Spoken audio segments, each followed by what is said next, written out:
সাহেব মারলি কেন? আমি আবু সাহেবের বোন বলছি।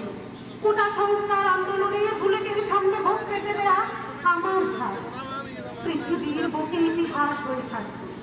হয়তো কোনোদিন ফুরাবে না আমার চোখের পানি, কমবে না মায়ের আত্মনাদ, ভাঙবে না বাবার নীরবতা, কিন্তু আমরা গর্বিত।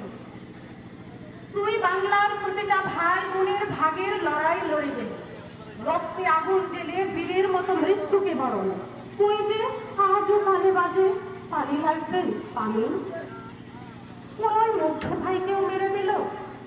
প্রিয় আহাত ভাইয়া, নাম না জানা আরো কত ভাই কত বোনও নাকি জীবন দিল। তাই তোরা শুধু আমার ভাই বোন, বাংলার প্রতিটা বোনের ভাই, প্রতিটা মায়ের ছেলে, সব মানুষের নয়ন মনে তোদের স্মরণ রাখবে জানি বাংলা চিরদিনই। আসসালামু আলাইকুম।